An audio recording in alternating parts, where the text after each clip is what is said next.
and most people believe their biggest problem is the world around them, difficult people, unfair situations, lack of recognition, lack of love, but the deeper truth is more uncomfortable. What you suppress controls you. The emotion you refuse to admit directs your behavior, and the insecurity you hide shapes your decisions. The anger you deny leaks through your tone.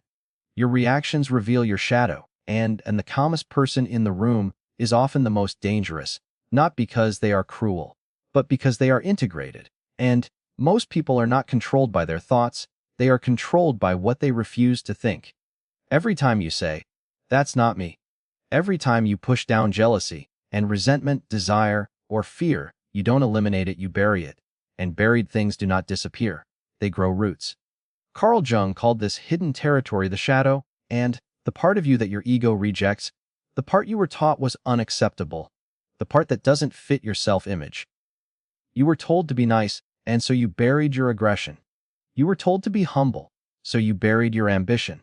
You were told to be agreeable, so you buried your anger. And now you wonder why you feel tense, why you overreact, why you feel misunderstood. You are not weak. You are unintegrated. The shadow is not evil, and it is simply everything you decided you could not afford to be. It is your anger when someone disrespects you, your jealousy when someone succeeds, and your insecurity when you are ignored, your desire to dominate when you feel small, your fear of rejection when you crave connection. The more moral you try to appear, and the stronger the shadow becomes, because when you try to be perfect, you split yourself in two. One half performs, the other half waits in the dark. Think about criticism, and why does it sting so much? Because somewhere inside there is already doubt. The shadow whispers, maybe they're right. Instead of facing that doubt, you defend, attack, or shut down.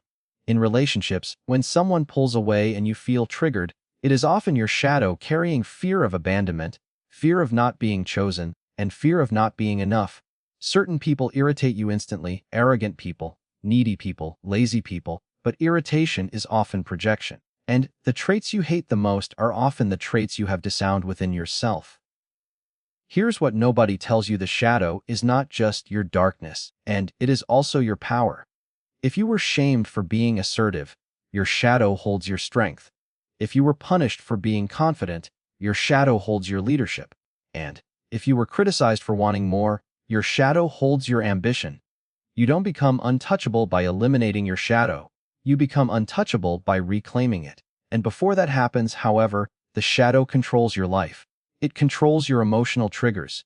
Someone questions you and you feel exposed, so you over-explain. And someone disagrees with you, and you feel threatened, so you argue harder than necessary. Someone doesn't text back and you feel rejected, so you overthink for hours. And the shadow doesn't make you evil, it makes you reactive.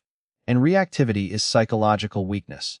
Repressed anger does not disappear, it becomes passive aggression, and sarcasm, tension in your voice. Repressed envy becomes quiet resentment. Repressed insecurity becomes arrogance. Repressed fear becomes control. And most people try to become better without becoming honest. They meditate to avoid anger. They preach kindness to avoid confrontation. And they talk about detachment while secretly craving approval. But you cannot transcend what you refuse to admit. The turning point begins with radical honesty, and you must face your envy. When someone wins in something and you tightens, don't judge it, observe it. You must admit your anger. And when someone disrespects you and you pretend it doesn't matter, it does. You must accept your desire for power. Every human wants influence, every human wants significance, and pretending you don't makes you dishonest. You must acknowledge your dark thoughts without acting on them. Awareness is not action. Recognition is not behavior, and when you can say, "Yes, I feel jealous. Yes, I want recognition. Yes, I feel threatened," without collapsing into shame, something shifts. You stop fighting yourself, and when you stop fighting yourself, your nervous system relaxes. Your tone slows down, your posture changes, your eyes soften, and because you are no longer defending a fragile identity. Integration creates emotional stability. You are no longer terrified of your anger, so you don't explode, and you channel it. You are no longer ashamed of your ambition, so you stop pretending to be smaller than you are. You are no longer afraid of your insecurity, and so criticism becomes information instead of humiliation. Integrated people are difficult to manipulate because they don't react emotionally in the same way, and when someone insults them, it doesn't land as deeply. When someone withdraws, they don't panic, and they don't chase or beg or explain because their fear of abandonment has been faced. When someone competes, and they don't feel threatened because they know their own ambition and they own it. You cannot manipulate someone who has nothing to hide from themselves. And that is what untouchable truly means, not cold, not cruel, not detached from humanity, but internally solid. And most people are easy to control because they are hiding from themselves. Tell them they're not good enough and they spiral. Ignore them and they chase, and challenge them and they overcompensate. But when you have faced your shadow, those hooks don't land the same way, and you don't need constant validation because you have already admitted that you want it.